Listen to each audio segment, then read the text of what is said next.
but it's time for the agenda. My name is Julie F. Nantaba.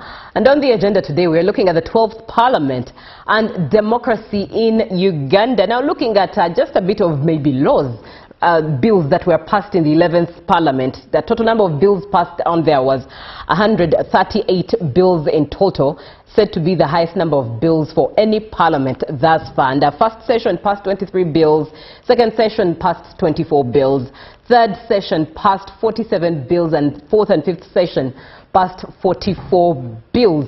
A lot of events took shape with the 11th Parliament, and we could go on and on and on. But the 12th Parliament began as of the 13th day of May 2026. And this morning we want to just look at it, shed light, especially with so far what's transpiring because operations began already. The 12th Parliament and democracy in Uganda. What is your view? 0709602592 by WhatsApp and be part of the conversation as Council Isiko Arthur from the Uganda Law Society, who is the treasurer of the Uganda Law Society, speaks with us from a legal perspective. And as it is, it's the arm that indeed works out or passes the bills that become laws that govern you and I and all of us as Ugandans. So once again, thank you so much for joining the show. A good morning to you and be part of it. 0709602592. Council, good morning. Yes, good morning to Madam Julie. Thank you so much for hosting me. Always a pleasure. Yes, good morning to you Ugandans out there who are watching the show. Indeed, my name is Isiko Arthur, the treasurer of Uganda Law Society. I bring greetings from the Radical Nuba president, Isaac Chimazese Makade, who is, of course, currently in exile, and, of course, the entire governing council of the Uganda Law Society. For the Ugandans out there, especially those ones who are joining in for the first time, you might be wondering, what is Uganda Law Society? Uganda Law Society is a statutory entity. We are incorporated by virtue of an act of parliament, which is called the Uganda Law Society Act. It is an umbrella of all lawyers in the country, and we have a major obligation under the Uganda Law Society Act, that is section 3C and 3D, to advise the public, to advise government on all matters ancillary and incidental to the law. And we are so grateful that we have been given such an opportunity to come and address the public on crucial matters concerning Parliament and concerning the democracy of this country. Right. Now, what, in your perspective, what does this new parliamentary term mean for Uganda's democracy? Yes, of course, Ugandan out there should understand that Parliament is one of the three arms of government. Right. We have the executive, which consists of the president and the ministers. We have the judiciary that you normally hear about, especially which is headed by now the Chief Justice, and recently they appointed the Deputy Chief Justice and the registrar of the Chief Registrar of the High Court. And we are really thankful for the President of this country for filling that gap. It was actually leaving a gap, especially when it comes to Court of Appeal. But now we believe that with these appointments, a lot of backlog in those cases, in the cases in the Court of Appeal and the Constitutional Court, will definitely be worked on. Of course, Parliament is a legislative, is the third arm, and it is a legislative arm of government. Basically, the legislature or Parliament, of course, we saw quite a number of MPs swearing in. More than 500 MPs so in recently took oath. The final one swore in yesterday. Yes. I wonder how that works also, but I guess it's something that you will share with us on a lighter note. Yes. So they swore in, and as we speak, they have a mandate, the 12th Parliament. They will have a mandate to ensure that they legislate on all matters concerning security, peace, development, and good governance of this country. Of course, Ugandan out there, the 12th Parliament gives us new hope. New hope because it's just beginning. We have to remind them as citizens that they are the voice of the citizens. Most people think Parliament is probably a group of people representing political parties and the like. No, Parliament is an entity that represents the voices of the people. They should speak in light of whatever the citizens or the representatives so desire. and they should always remember at the back of their mind that they're a separate entity. We always talk about separation of powers, and of recent, I want to remind all parliamentarians, members of parliament, that you're a separate entity.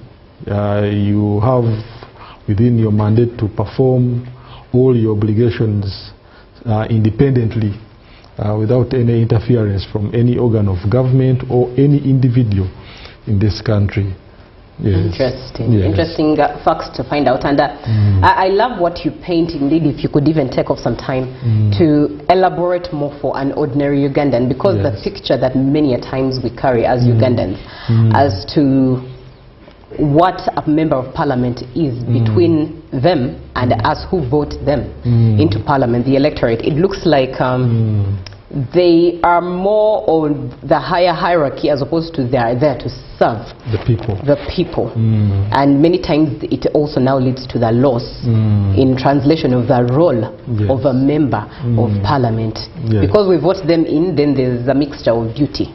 Are they supposed to attend our burials, our parties, our events in order to maintain favor, or are they supposed to just legislate laws and monitor budgets and government spend? Just paint a picture for an ordinary Ugandan. For Ugandan out there, you should understand the roles of a member of parliament. Indeed, you have painted a picture that majority of our people out there probably think, especially those in the rural setup, people like probably in where I come from, Namutumba. Most people probably think that the role of an MP is to attend burial, is to attend functions, wedding functions. To build, for some members of parliament are the very ones. Come and sweep the road. And they're the ones supposed to construct the road. They're the ones supposed to construct the hospital. They're the ones supposed to construct the school. And in fact, that is a wrong perspective. For the Ugandan out there, a member of parliament, his biggest role, his biggest responsibility or obligation is to legislate. I think that is where the word legislature comes from. Legislate is an English word meaning that they are there to make laws. The biggest role of a member of parliament is to legislate on matters of law in this country. In line with making laws? Yes. Does it mean that during that time when this is still a bill, perhaps not even yet passed, but introduced to the floor of that whole process before it's even passed, this member of parliament is supposed to frequent their constituency, their constituent, teaching the Ugandans of his constituent about this bill, what it means, the particulars in the bill. Is that what it means? Yes, I believe a member of parliament, they have the consultative role. Like I told you, they are the link between the masses and the government. Yes, that is the link. That is why I said it is parliament is the voice of the people. They bring the voices of the people and they bring them on the floor of parliament where people legislate from. Of course, a parliamentarian has a very key role when it comes to engaging the masses. Like I've said, their obligation is they are representing the people. And whenever a government comes up with a policy, because most laws are brought as a result of policies that probably the government thinks should be put into place. For example, we had the sovereignty bill, the protection of the sovereignty bill, where probably the government was thinking that they need to protect the sovereignty of this country. So as a member of parliament, one, you also have an obligation to consult the people, to interpret for the people what a particular bill entails. They have that responsibility. In fact, if you look at the remunerations probably given to the members of parliament, they have that per diem that they have to go back to the masses, educate them and enlighten them of such a responsibility. In fact, recently I saw the government saying that all radio stations and TV stations have to give airtime to members of parliament and government ministers and officials to elaborate on policies of government. So they have that very important role where they have to engage the masses. Of course, now there has always been that challenge that the masses feel like as if that consultation is not enough. Of course, it doesn't mean that the member of parliament has to go asking every single individual in the village, at the district level, what is your view on this and this. But they have to provide such meetings. They have to engage them and even put platforms where probably the masses could bring forward their views on probably the policies or the particular clauses in the particular bills of parliament that probably the government wishes to see them become laws of this country. So they have such an important role. In fact, the other role of a member of parliament is to ensure that they supervise, they manage, they oversee, they have an oversight role. Member of parliament has an oversight role. You see, government has various projects. If you look at the 6th schedule of the constitution of this country, you see the constitution is the mother law. Whenever Uganda Law Society says we need constitutionalism, it doesn't mean that we don't have a constitution. But when we say we need constitutionalism, we mean that there has to be adherence to the constitution. People have to understand that the constitution is the mother, is the mother law. It provides the framework under which we operate as a country. So the 6th schedule basically provides the policy, the obligations that government has to do. It has to provide education, it has to provide hospitals, it has to ensure all those activities and functions you see happening in the country. By the way, all of them, the core responsibility and obligation is on government to provide education, housing. All those are obligations of government. Accommodation. Yeah, though you might see people coming up with accommodation, building apartments, but all that is a core responsibility of the government. If you look at the 6th schedule, it is their mandate. In fact, when you're looking at the sovereignty bill, government are saying anyone who comes up with any ideas, especially in the foreigners, that are probably going to they're going to do something that the government already does, policies. They need to go to that Department of Peace and Security and ensure that they get that license. Why? Because the government wants to protect whatever it has to do. So a member of parliament has an oversight role on the responsibilities of government to ensure that indeed, if there is a certain road which has to be constructed at a village level, the road is indeed constructed, and it is constructed in a manner that was put there. Of course, we know those challenges of corruption, where people are building substandard roads. You build a road, after 1 week or 2 weeks, especially during the rainy season, potholes are being seen or noticed on such roads. So a member of parliament has to oversee that such activities of government are done, and they are done properly. Right. And they report back. Yes. Very interesting. We are looking at the 12th Parliament and democracy in Uganda. 0709602592. Send a WhatsApp message and share your opinion on this, your question, as well as we all learn and relearn from Council Arthur Isiko, who is the treasurer of the Uganda Law Society, speaking to us on this very topic. Somebody comes through and says, thank you, UBC. I think this 12th Parliament will have a lot of arguments and supervision, because what is going on with Honorable AAA? Okay, they are basing on what the events happening now to the former Speaker of Parliament and attaching them to what they think the 12th Parliament shall look like. But anyways, of course, as the viewer has mentioned, interesting topic, I know. But we've already seen, of course, the activity that has begun in the investigations going on. Activity in the 12th Parliament has already begun, even, of course, while the premises are being haunted by the remains of the 11th Parliament. The Buganda caucus has already voted for their leadership. 25th, which is Monday, the Parliament will be looking forward to electing their speakership, leadership. But in your perspective or your experience and as a lawyer, what should Ugandans pay attention to in these first days of Parliament? First 100 days. Of course, the first obligation of the 12th Parliament is to elect the leader of Parliament. Normally, the leader of Parliament is the Speaker of Parliament and the Deputy Speaker of Parliament. The members of Parliament are the ones who elect the leader, the leader of Parliament or the Speaker. So that is entirely their obligation. There shouldn't be anyone pointing them in a certain direction. That is their own preserve. That's why I talked about separation of powers, that themselves are the ones to decide who the leader is. Of course, the responsibilities of the Speaker are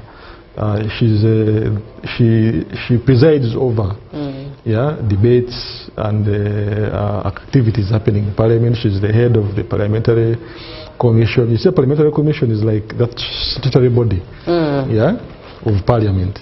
For example, if you have a grievance against whatever is happening, it is a corporate entity. You can even sue, it can sue or be sued, yeah? And it comprises of around 7 members. There's a commission? Yes, a commission. So it's, when you say separate, it's separate from the August House in itself? No, it is... Operating for, but yes, independently? Yes, like for example, you see Uganda Law Society. We have the Executive Council of Uganda Law Society. Yeah? So even the Parliament has that hierarchy, the supreme hierarchy.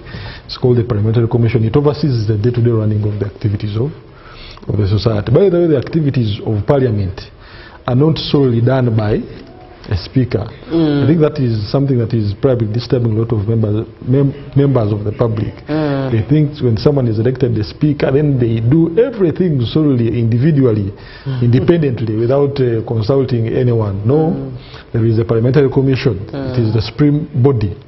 Yeah, it comprises of the leader of government business. Right. Yeah, that is the Prime Minister. It comprises of even the leader of opposition.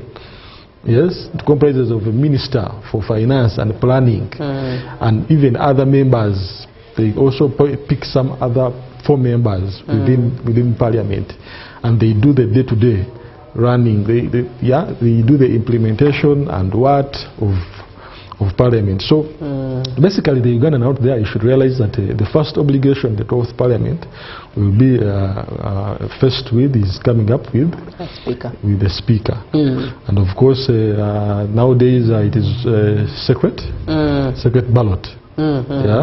Secret ballot basically means that you have 1 man, 1 vote. 1 man, 1 vote. And you vote secretly, not lining up. You have seen scenarios where people have to line up. I've actually participated in an election of lining up, and it's never easy. It's not easy. In Uganda Law Society, we are saying that is something we need to do away with. Yeah. Because it creates unnecessary animosity. Right. It's not good. It can. No, it's not at all. I've experienced it before. So at Uganda Law Society, we are happy that the Parliament of Uganda has taken that route of secret ballot. And from there, other activities of the society will start to take shape. Of course, as Uganda Society, we do believe that this Parliament has to really take a keen interest in coming up with legislations that indeed really affect the citizens of this country. Areas to do with the corruption have to be looked into seriously by this 12th Parliament.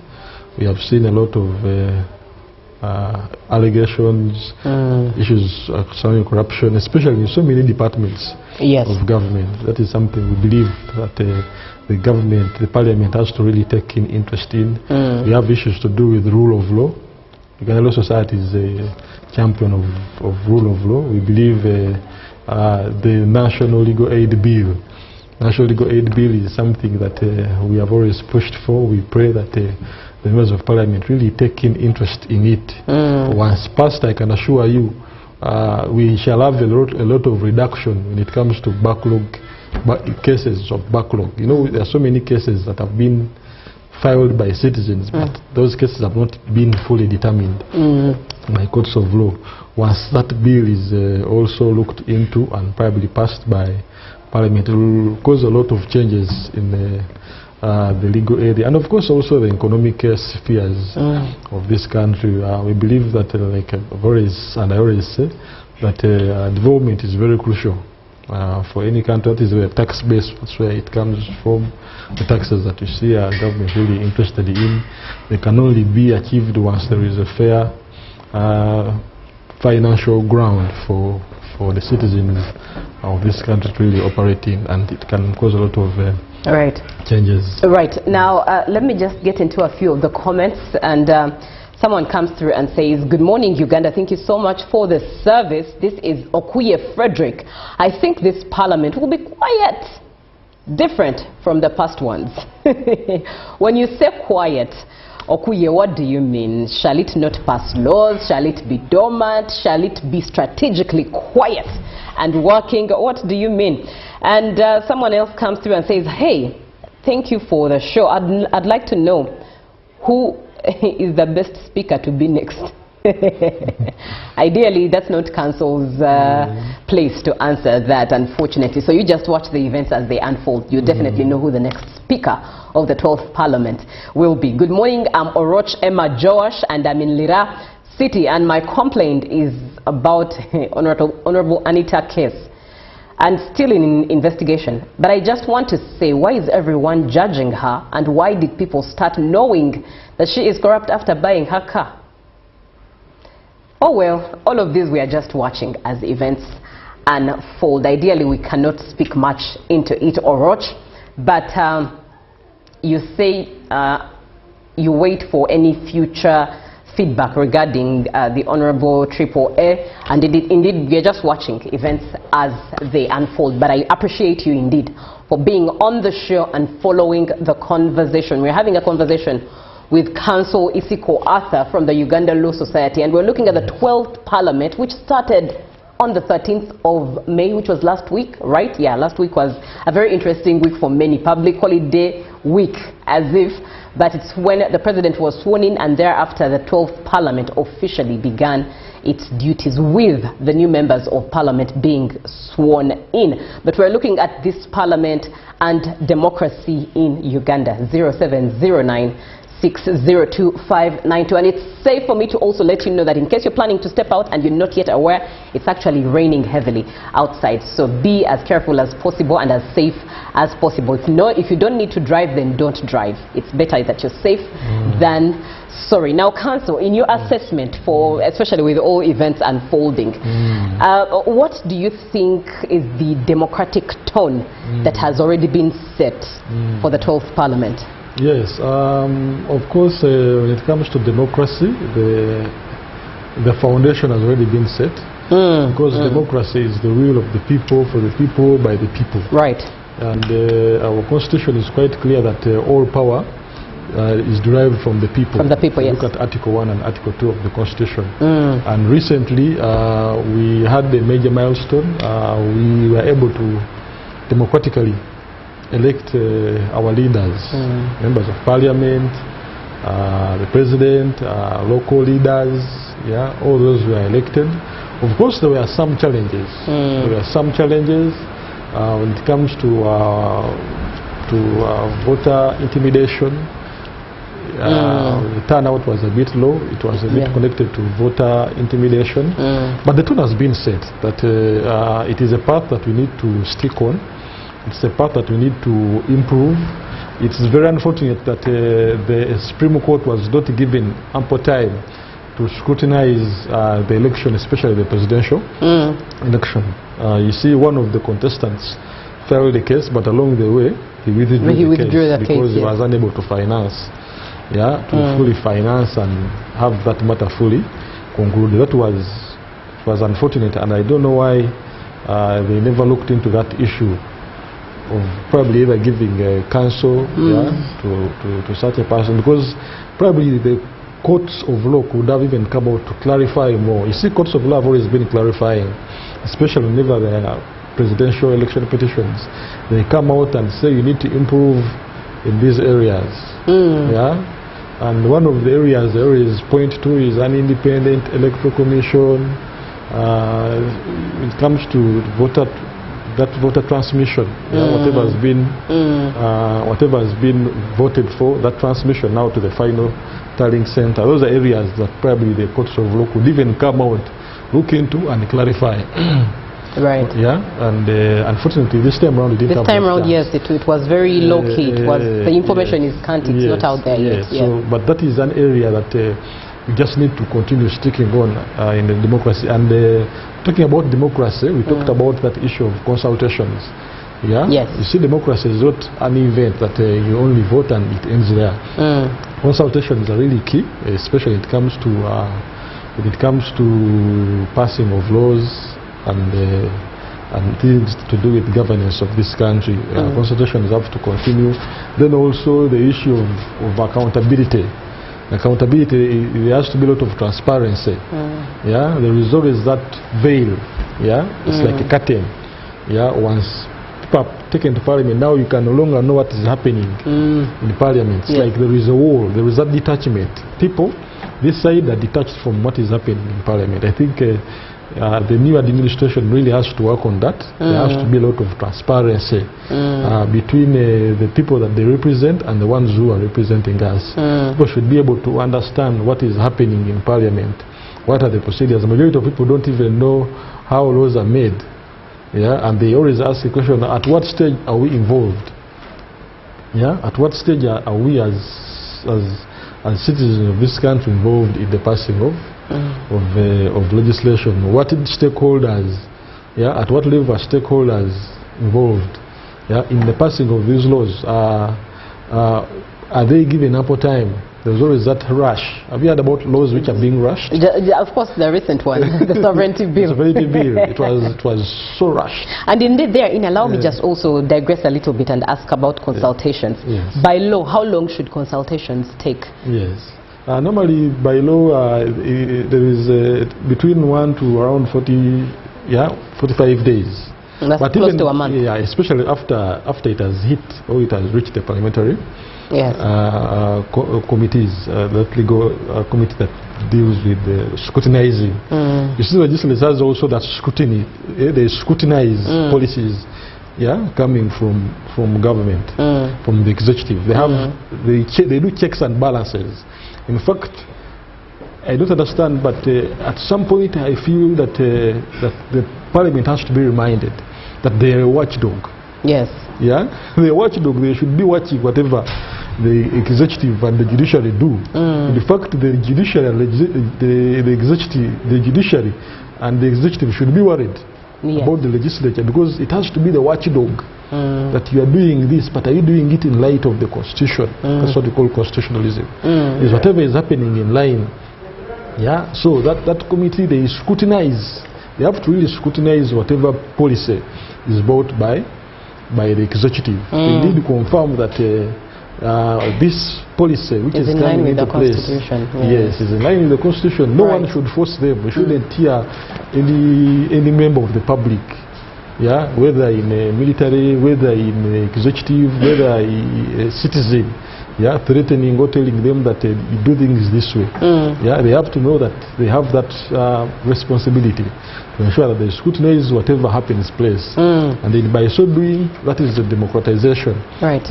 That we feel that there is that nexus between the legislature. In fact, the legislature cements and upholds the democratic practices of this country. Once it keeps a laxity, or once it is relaxed, or once it gives up, then the landscape will automatically tilt, and the democracy of the country will start going to a low tone. And I want to thank you, Council, because right now you're opening up the minds of Ugandans as to the things that they should now focus on.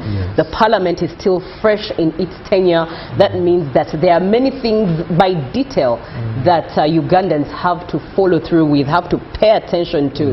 Are they actually a watchdog? Are they doing that duty as they ought to do, as the legislative arm that watches executive and judiciary before things just happen and all we do is complain and complain? Allow me get into some of the comments as we also begin to wrap this conversation. Good morning, UBC. This is Sozi Locomotive from Lira. Parliament should respect the constitution, and when they are making amendments on some laws, they should go back to the people, not sitting in parliament and then give them money and just amend without concern of the people who sent them to parliament. Thank you, Sozi, for being on the show. Why all people are... Okay, this is interesting. It's about Honorable Anita Among, but I'll choose to leave that one. Watching from Malaba, what I need is from the 12th Parliament for the 12th Parliament to do is moving forward to reconsider the method of picking the Speaker of Parliament, and the period should be also considered to serve for only 5 years and not 10 as it has been before. This is our younger Daniel Edward. And someone else comes through and says the 12th Parliament, I think, is not going to be corrupt because they have been informed from the very beginning of their work from Atia Justin in Gulu City Chisanja, no sleep, right? Hi, Julie. It's been a while, but I'm just back from Chambogo exams. But anyway, thank you for the show. This is Teacher Igalagwa Edward from Buyende District. Indeed, Teacher Igalagwa, it's been a minute. Thank you so much for being on the show and coming back. Wishing you success in your exams that you've just done. And you say that on the other side, it is allowed to read. Is it allowed to read the swearing in words to some candidates, as we saw it happening, or otherwise? What can be done to curb this? In other words, when they say that I solemnly swear to protect the Constitution of Uganda, to every word that they say, when they get to Parliament, the tables turn and forget what they swore. They should really remember what they say. Yes. And, you see, they swear to protect the Constitution, and they even ask God to help them. So help me God, yes. Yeah, so yes. I think they should really take that oath seriously. I think they should even be reminded. You see, when we are in court, we remind witnesses that you are under oath. Yes. You have an obligation to speak the truth. We have to remind them. You have to remind, yes. I think maybe they forget, like people in a marriage setting who forget the oath they made at the pulpit and do everything otherwise from the oath that they made. Yeah. Indeed, we need to remind them. The speaker has to be neutral. The speaker, whoever will be elected as a speaker and deputy speaker, they have to be neutral and fair in their dealings. They shouldn't be seen or perceived by the public to be one-sided. Right. You see, justice. For us in justice, say justice must be seen to be done. When the judicial officer is making a decision, they have to be seen that they are indeed just. They should be fair. They should give each person an opportunity. Yeah, the same issue that has been talked about several people about the Right Honorable Anita Among. People should be told that in our constitution there is a provision which says you are innocent until proven guilty. Yes. Yeah, so people shouldn't perceive whatever is happening as a sentence. Yeah, innocent, and the person has a right to legal representation. Any person in this country, if you are charged, or even in your personal dealings, by the way, you don't have to wait to be called to police or to court to get a lawyer. Even in your private dealings as a person, you need a lawyer. The same way you need a doctor. Right. You don't have to wait to fall sick. So the same thing with this whole saga scenario happening. Someone needs legal representation, and this is something we always tell leaders. You know, sometimes probably some leaders either they don't know or they are misadvised. At one point, I met a police officer who didn't know that you're supposed to retain someone for 48 hours at police. And they were saying, no, for serious offenses, we have to retain you even more. But the Constitution is quite clear. Yes. Yeah? Only 48 hours. After that, you can take the person to court and continue with the investigation. Right. Yeah? Court can always either grant the person bail or refuse to grant the person bail. But it has to do so discretionally. Judiciously, they have to follow the principles provided for under the law. So those are the things that we have to remind our people. Right. Yeah. True we have story. to understand whatever happens in law. You see, ignorance of the law does not a defense. Yes, it doesn't take you away from the law. And we always thank you, Council, for making it easy, giving us the simple language away from the legal language for us to actually understand our laws and be able to take part in exercising our rights. We bring this conversation to a close. What are your parting shots, Council? My parting shots, I want to remind the Parliament of Uganda that its core responsibility is to make laws, and make laws that are in the best interest of this nation. I want to thank Ugandans out there for listening in and tuning in to BBC, the biggest television station in the country. I also want to thank all those who are listening in, our leaders who have served in the 11th Parliament. We thank you, and also we request the 12th Parliament to really take the issue of rule of law very seriously, the issue of constitutionalism very seriously, to take their oaths very seriously and do whatever they do in the best interest of the society. Indeed, the 12th Parliament, take your oaths seriously. Read it every day to be a reminder of what you're supposed to do in that August House. But also, something I've learned from this conversation, and as I also now start looking keenly at you, the 12th Parliament, consultations are very, very, very key. But also transparency should be very key and elaborate in the 12th Parliament. And also Parliament, this is a reminder, you are the watchdog of the judiciary and the executive. So because you're the watchdog, you should not be used, but rather you should be watching to get any loopholes and cover them in integrity. For God and My Country, up next is Ruben with the sports. Good morning.